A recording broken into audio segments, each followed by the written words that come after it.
So, hey everybody, I hope that you're doing amazing. Today we had a podcast with Chris Lee. We're here in CEO Bias. Chris Lee is a person that, number one, I saw him and he was super humble and he had like an amazing trajectory and building companies and doing exits. And I thought that you can all guys learn from him. Chris, great to have you here. Yeah, excited to be here. Thank you. Thanks for having me on. So, thank you, Chris. So there are a few things I want to ask you, and the first one is how did you become Chris today? Like what's your backstory for people that are in Latin America, Puerto Rico, and Brazil, and different areas that they hear us out? Like, how do you got there? Well, I mean that's a pretty loaded question. Lots of details. It's definitely not just one quick answer of I worked Mm, hard and here I am. Uh, there's been a lot of life events, series of events, of things that have led me to achieving the different things.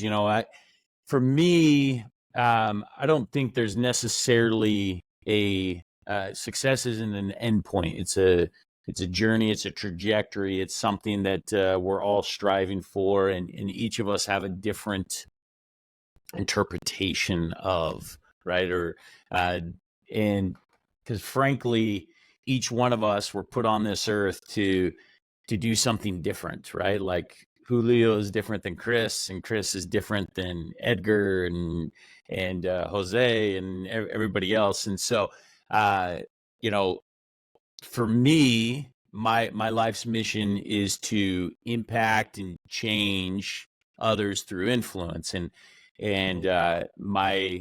my method of influence has been entrepreneurship, owning businesses and impacting employees and customers and everything else. And now I'm on the mission to changing the world through impacting other entrepreneurs by teaching them how to run successful organizations, cultures, and change their employees' lives. And so, um, I grew up in a very humble household. My dad was a school teacher, and my mom was a stay-at-home mom. mm, And my dad was a first generation college graduate.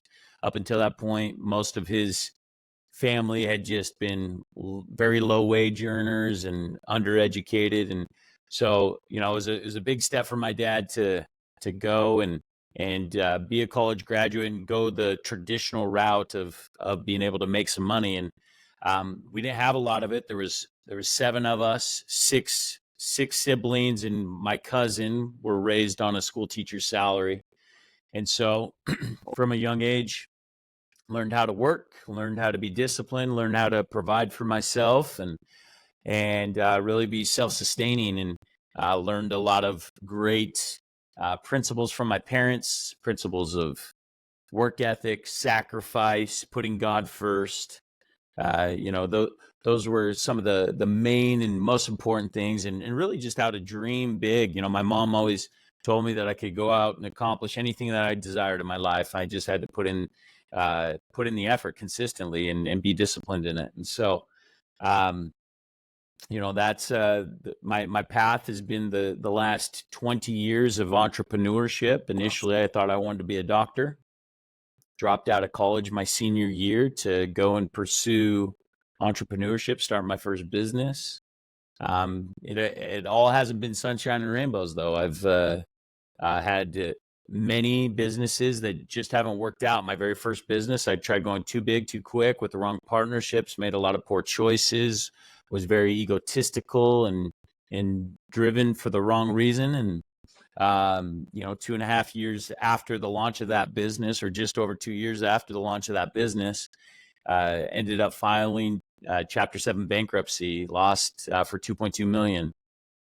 Lost everything, had less than $1,000 in my bank account, car repoed from my driveway, and was in what most entrepreneurs would consider as like worst case scenario type environment. And so had a decision to make. Do I keep going down this path, or do I quit and go back to and do what everybody else is doing, work for the man and get a real job?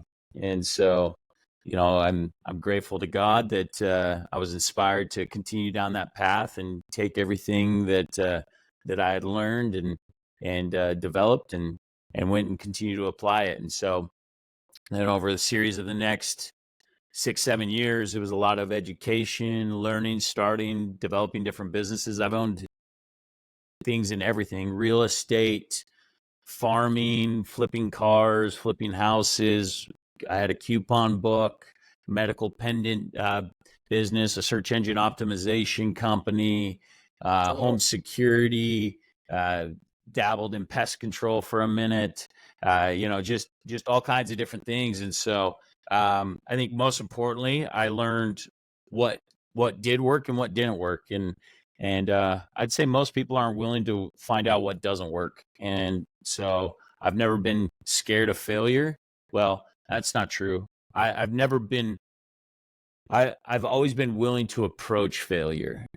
I have fears just like everybody else. But I've learned how to handle my fears and go and take action regardless. And so, um, that all that education led to me starting a company out of my garage in 2017 that in 4.5 years we scaled from no money to our 5th year in business did $233 million. Wow. And so, and there was a lot of different things learned along the way. We built a team of 1,100 employees and team members and just built something that I was extremely proud of. And I've been able to take that same framework and apply it to other businesses and been able to see other 9-figure exits and builds and everything. And so like that's kind of the overview of my journey and path. And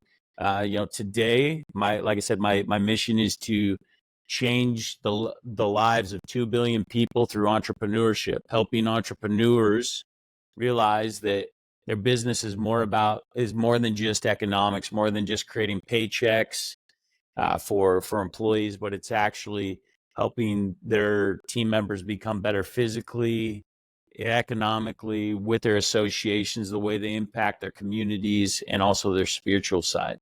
And so that's my mission. It's why I get out of bed every morning. It's why I'm on this podcast, because there's a lot more to life than just money. 100%, Chris. And honestly, I was curious when I first heard your story, how, because a lot of people start their business and like once things go in that direction, like you said, rock bottom, like how in the world, like how do you have the stamina to go like I'm in my lowest point, like how do I don't quit? Like like how, like to other people that are out there and in certain degree and they're like in that moment in their life that they're trying to kick off their business, they're trying to get sales but it's not working.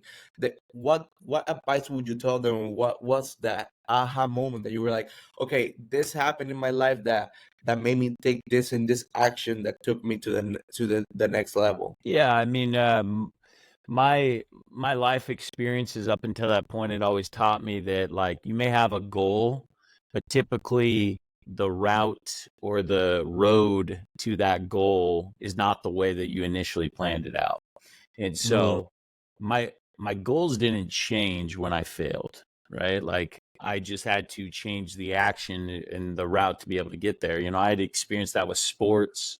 I had goals to be a state champion in American football, and I thought it would look one way, and it looked completely different. We ended up getting there and winning that championship, but I learned a lot of hard lessons of failure and not getting what I wanted along the way. So I would continually draw on experiences like that, and frankly, most people will never experience rock bottom because they're scared of rock bottom. Mhm. and and so it was actually a blessing to experience rock bottom because I realized, man, it's really not that bad. I still have my health, I still have all my experiences, all my skills, I have my family, I have my God, right? And so like if this is the worst it can be, Why not keep going? I have nothing to lose at this point, Mhm. right? And everything to gain. And so, um, I think most people think that they have too much to lose, or that like their safety, their security, their comfort. And so, if you're willing to just get to rock bottom, like for me, like right now, like you can take everything from me. You can take my real estate, my stock portfolio, my homes, and my cash in the bank and everything like that. And like I'm willing to go back to zero. Doesn't mean I will go to zero, but I'm willing to go back there because I understand that the fruit, the results aren't who I am. The results are simply a derivative or an equation or the end result of who I am. And so, like I said, you can take everything I have and I'll still be able to reproduce it. So, as you said, you talk about the fruit, that everything that you're living, because in a way, all entrepreneurs, they, like in a way, they start with, because probably like in my case, I started because I come with humble beginnings like you. My family didn't have money, like, and I had to go in the streets, hustle, sell bottled waters, like sell like chocolates and everything. Like I know like what's to struggle, but for me, and like, what do you think, Chris, like in a way, are the skills that you have today that if tomorrow, God forbid, something happened to you, like you'll be like, okay, I need to do this thing, because you have already that mindset instilled in you. Yeah, Because um I know that with your skill set, like because you have proven it not once, twice, like it's already like a map that you have, like a blueprint. Like what skill right. set like entrepreneurs should be focusing on? Yeah, I mean, really, it all comes down to influence. And Mm, influence sales is a subset of influence, right? mm, So the ability to get other people to see life from your perspective mm, is the number one skill that anyone can develop. And this applies to sales. It applies to marketing. It applies to recruiting and building a team and everything else. And so, like, the number one skill that I have is I can go and I can create vision and direction for people, whether that's an employee to come work with me or a customer to come work with me, right? Like, helping them see that they don't have to live in the pain that they currently are, and that there are solutions out there. And so, I mean, that's my number one skill set, and I will continue to use for the rest of my life. And I know that, like, I can go and apply it to selling bottled water in the streets. I can go mhm, and sell coaching. I can go and sell yachts. I can go mm, and be a member of somebody else's organization and sell their product or service, right? mm, Influence, right? I can go and build right, teams. And so, influence has many like predecessors, like confidence, right? right, You have to be confident in order to have influence. And the way that you build confidence is you stop lying to yourself, right? And the way that you stop lying to yourself is you do the things that you said you were going to do, right? You mm, be a person of your word. If you say mm, tomorrow, hey, I'm going to start my diet tomorrow, or I'm going to start working out tomorrow, or I'm going to be a better husband tomorrow, I'm going to treat my kids with more love and dignity tomorrow. If I do that, I get a vote of confidence and my confidence goes up. If I don't do that, I start questioning, like, well, am I a good person? Am I a person of my word? Am I someone of integrity? And then my mm, confidence goes down, right? And so mm, the biggest way to gain influence is to start doing things consistently, little things. It doesn't have to be big, right? It could be like, all right, today I'm going to do one push up. One push up. Okay, I did it. My confidence boosted. Okay, I am good. Today I'm going to write one page of my book. I write one page of my book. Today I'm going to send 5 kind texts to my family members. Today I'm going to say prayers to my God, right? Like whatever it is that's going on in your head, whether you write it down or you're telling yourself here, if you go and you fulfill on it, your confidence will be boosted. When your confidence boosts, you naturally can be more influential, because now Yeah. I can get up in front of somebody and be like, you are going to love this. Why? Because I am confident in whatever is backing me, whether it's my product, my service, myself, right? That Mhm.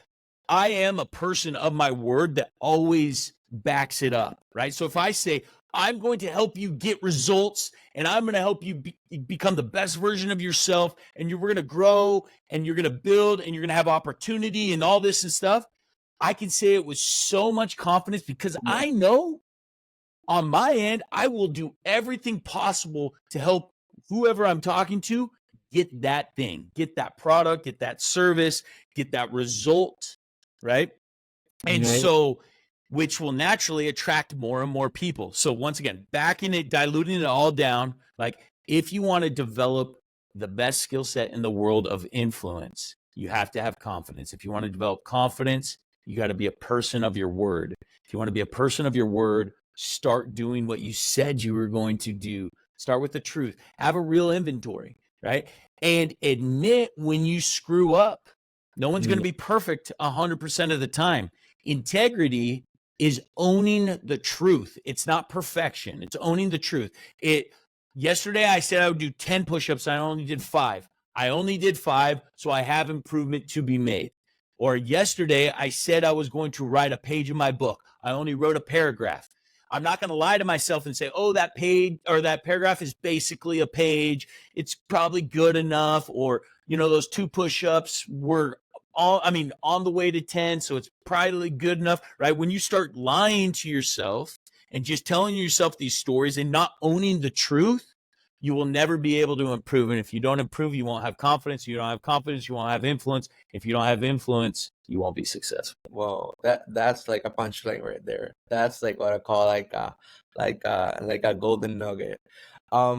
Chris, can you like think and go back with me, like in that moment when you're in your garage and you want to start this business? How do you pursue this industry that you pursue, like your company? Like how do you like in what way you were like, okay, like I want to go in this route because this is the data is telling Yep. me, like what's your process before building a company? Because honestly, Chris, I had to give you an applause because you have done it twice, learned once. It's not like a home run, like you got crypto lucky, like in 2016, 17. Like you got lucky, you got in early. It's not like that type of success. It's a success that's planned, a success that is For like sure. that, like It's designed.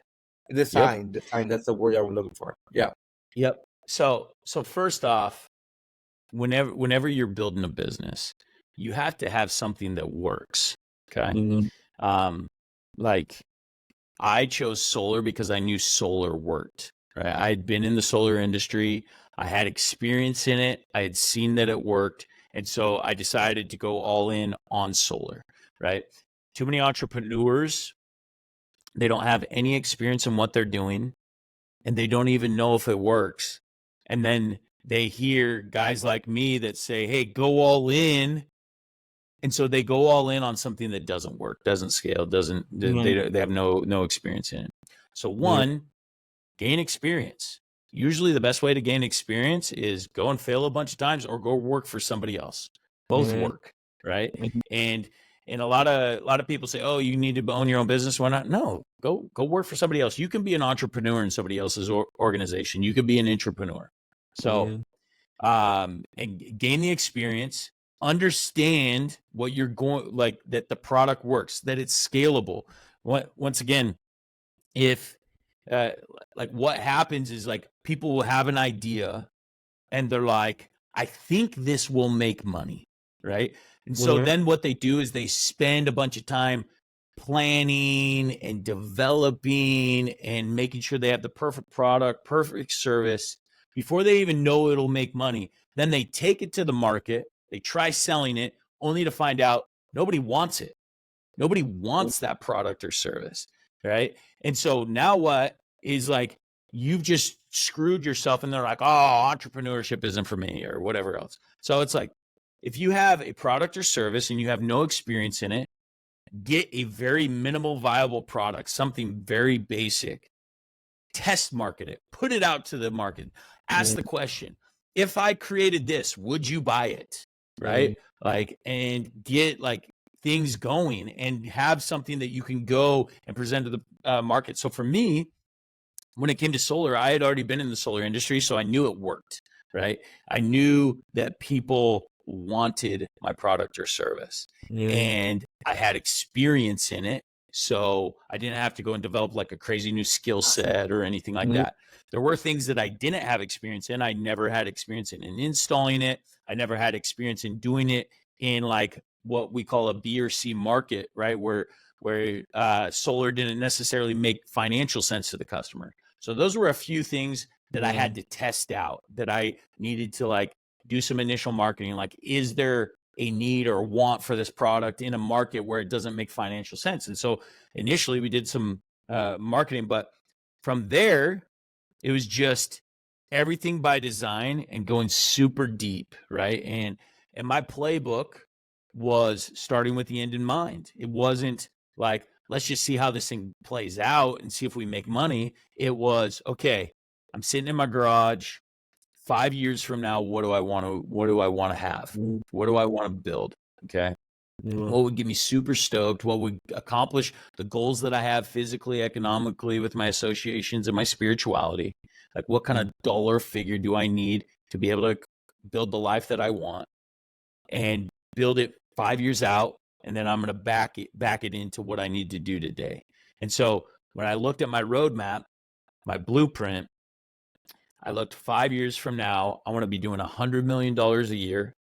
And in order to do $100 million a year, how many employees do I need? What does my organization look like? And I built a 5-year blueprint of how many salespeople, how many managers, how many operators, how many support staff, how many everything, right? And the number I came up with was, in order to get to $100 million a year, I need to have 500 employees. And I need them in these different departments, and I need all this different stuff. And that's day essentially 1 or 2, when I've got like 1 or 2 employees in my garage. And so I build this roadmap and I go and I start attracting people with it. And so if you'll notice, so my goal 5 years was to do was at 100 million a year with 500 employees. In 5 years, we ended up doing 233 million a year with 1,100 employees. Now, the crazy thing, if you look at the ratio, my ratio was almost nuts on. Like, it was almost perfect. I needed, right, for every $1 million, I needed five employee, or whatever that number is. So like, you double the 100 million to 200 million, that's 1,000 employees. Like I said, we did 233 million with 1,100 employees. So the ratio was almost perfect. But then we took that, and that's what we recruited on. Like, hey, this is the company that we're building. This is where we're going. This is how we're going to get there. These are the people that we need. I know you're coming in at this level, but as long as you do A, B, and C, you develop out, there's going to be this management opportunity. There's going to be this organization opportunity. And so then it was like just influencing and impacting, because I had so much confidence that I could go and build, because once again, I'm a person of my word. I'd fulfilled. I'd shown up to the gym. I had taken care of my wife. I had prayed to my God. I had done everything else, that I was so confident that I could go and tell someone in my garage, while it's sweating and we don't have air conditioning and everything else, that this is what we're going to build, and I'm committed to building it. Do you want to come be a part of it or not? And then I was able to influence incredible operators to come and be a part of it, because they saw the vision, they saw the direction, they saw what we were building. And so, like, what was the secret sauce? It was beginning with the end in mind, creating a 5-year blueprint that I was confident I could go and do, and building the confidence based off of living in integrity and being a man of truth. You mentioned a lot of God, and I'm a believer of God. One day behind cameras, we can have like a few experiences that I have had. But how do you think God is, like, how important for people in their lives, like in terms of in general in success, because you have it all. You have health, wealth, and relationship. You have all, like, what every people aspire. You already have it. So how God has played in your life, play in to make it, like happen. Well, first of all, God isn't part of life. God is life, right? Like I believe that Mm, I lived with God before this life. I believe that I will continue on that path after this life, and that life is a time to prove who I am and what I am capable of becoming. I believe that I am a son of God, and as a son, that I have just as many characteristics that I could potentially inherit from my father, right? And mm, so, because of it, I look at everything in life as a way for God preparing me to inherit his kingdom, right? And so I mm. see influence and business and family and physical fitness and everything as a form of God. I believe that God is a science, right? Right? Like people, like a lot of times they'll talk about, like, oh, I believe in God, or I believe in science. The funny thing is I believe that science is the way that God operates, right? Like that Mm. there are formulas, there are equations, there are different things, and that uh, as like God wants to be involved in every intricate thing that we do, and it's only us that keep him out. He never takes himself out of our lives.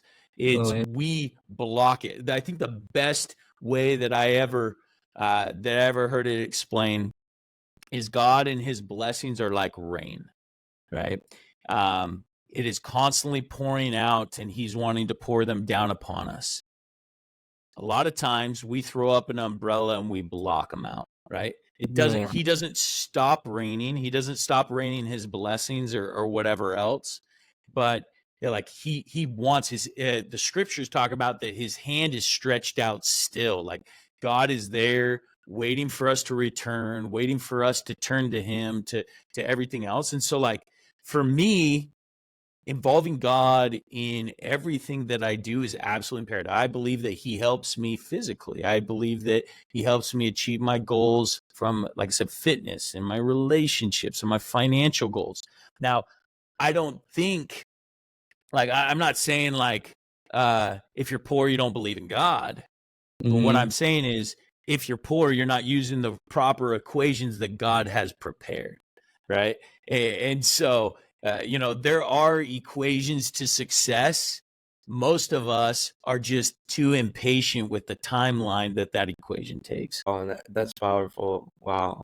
Honestly, you're giving so much golden nuggets here. Um, wow, I'm just speechless. Like, honestly, I even got excited when I heard this. But also in term, since this is like a business podcast, I want people to understand, how do you structure a 500 people company, like in a way, because for me, like, I manage like 5 to 10 employees, and I think it's like a lot. Like, I don't know how do you do it. Like, in a way, like 500 is like 100 times more. Like, how do you do it? Well, you first of all, you have to think big enough, right? Like, what I hear you saying is, like, I have 10 employees. I can't imagine having 500. Well, you got to start imagining, right? Like you got to say, what what does life look like if I am Julio, living my best, the best potential that God has put me on this earth to do, right?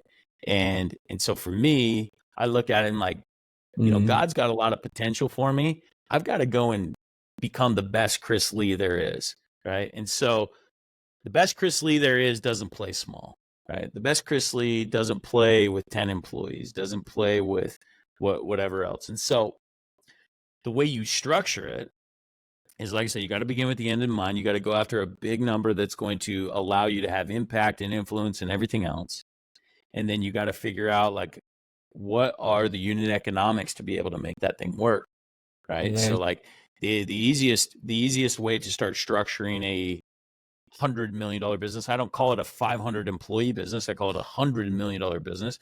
because employees are tools to get to 100 million.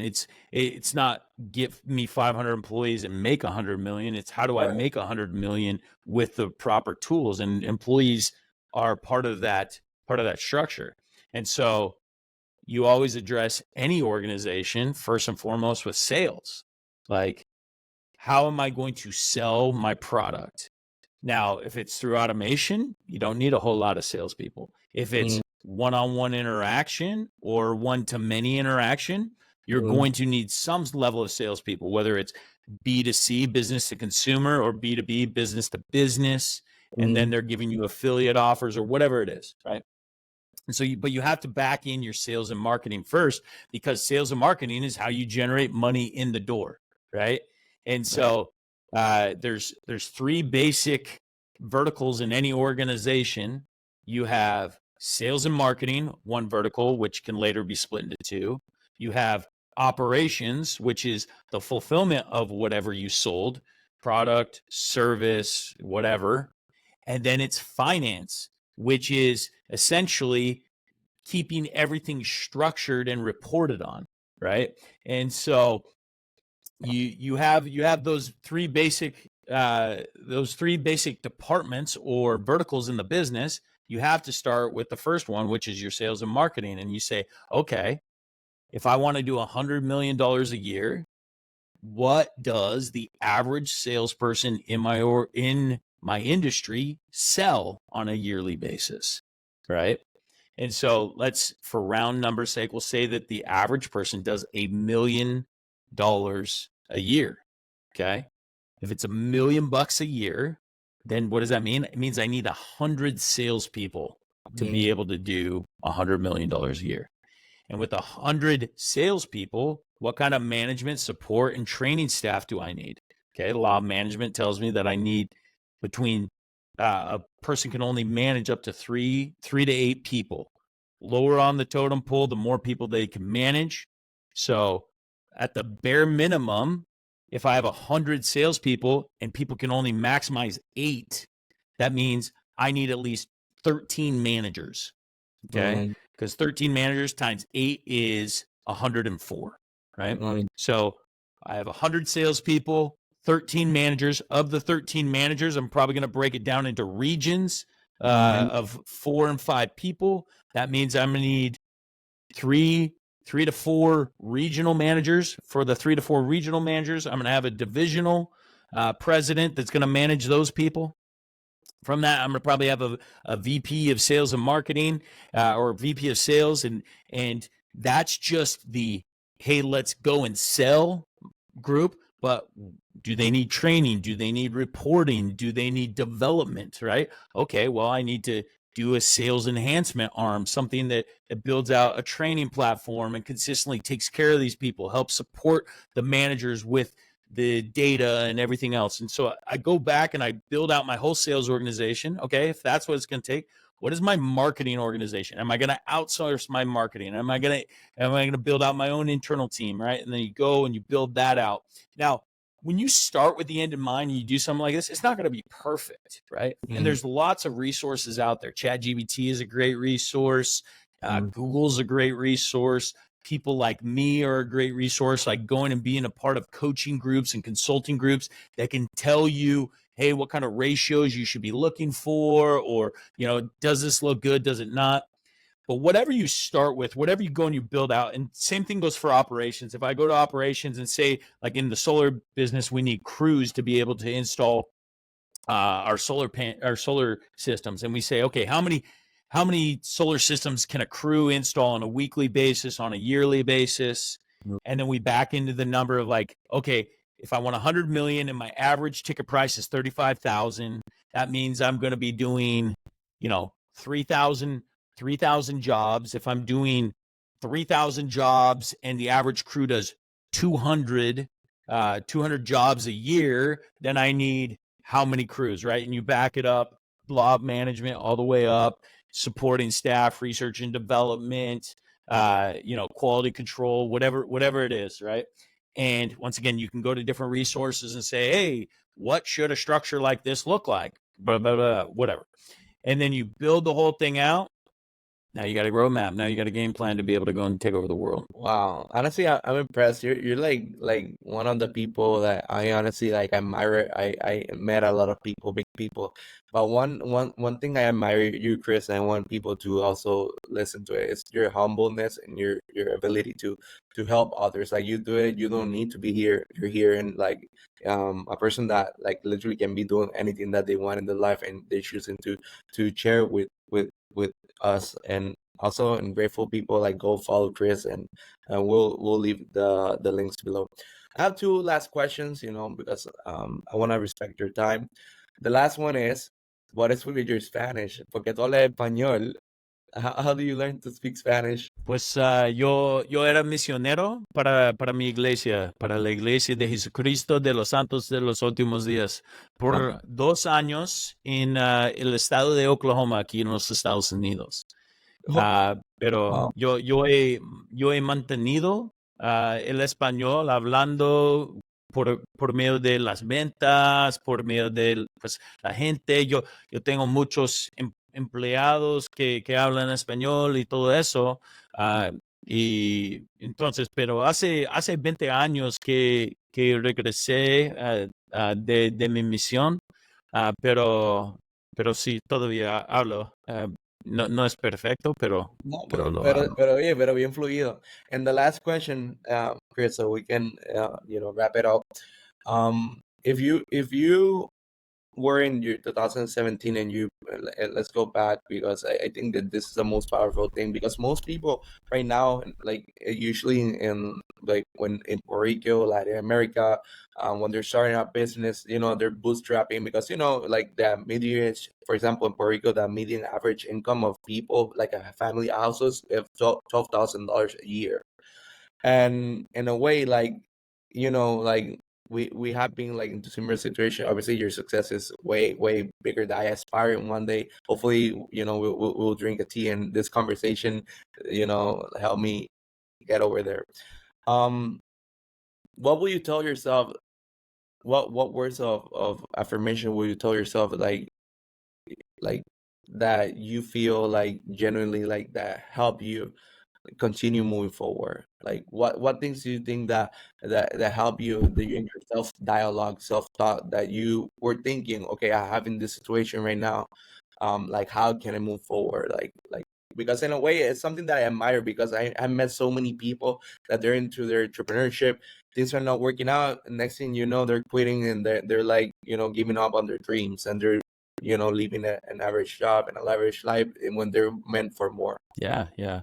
So, a couple things that I've always told myself. One, what or things that I would even ask myself. Like, one, what would I do if I had no fear? Right? And so, like, fear typically drives most people's actions. And so Mm. I asked myself, what would I do if I had no fear?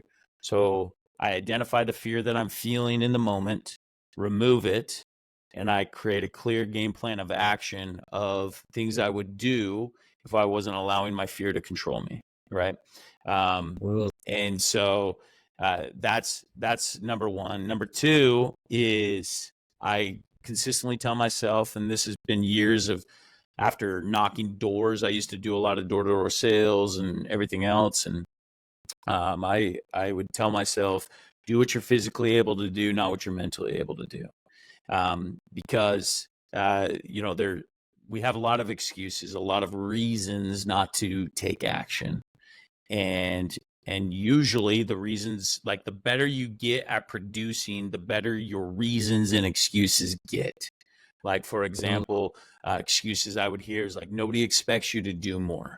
You're already at the top of your game. You're already doing great things. Like, people already respect you and love you. Like, these are excuses that I hear in my mind, and I have to remind myself that's not a good reason to give up. That's not a good reason to stop working, not to keep moving forward. And so, uh, telling myself, do what you're physically able to do, not what you're mentally able to do. Like, are my legs broken? Is my tongue still in my mouth? Can I make that one more phone call? Can I knock one more door? Can I do one more spreadsheet? Can I write one more page? Right. Like, am I physically capable of doing that? Like, that's what consistently has kept me going. And then last is that, you know, results are not the reason I'm in the game.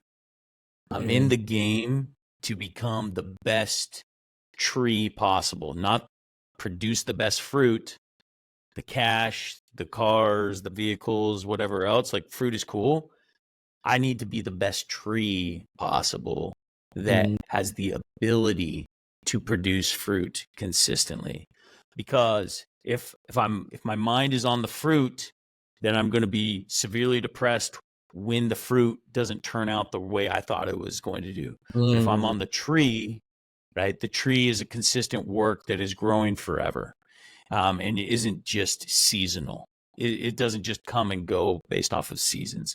And so, like, those are the main mentalities that have always kept me on the right path.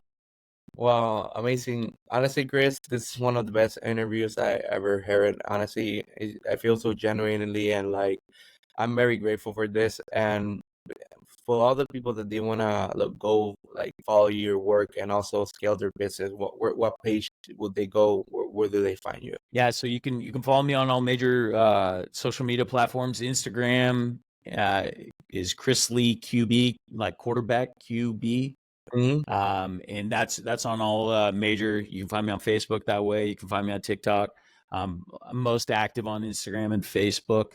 And then I run a community. I have a $9 trial. We have a course that you get access to, like our weekly recording calls, and my whole way to build any business. You don't have to be in the home service business to use my Okay. course. It's my whole structure to build any business. It's $297 a month to be a part of that, but we're doing a $9 trial. You can Okay. go and find it on my Instagram link or whatnot, or maybe it's in the show notes here. But yeah, I'd uh, highly recommend that. It's a platform that's hosted on School, and there's a lot of good discussion and everything else. And Amazing. I will definitely be part of it. I'll be joining. I'm very excited. So yeah, thank you so much, Chris, and we see you in the next one. thank you, Leo.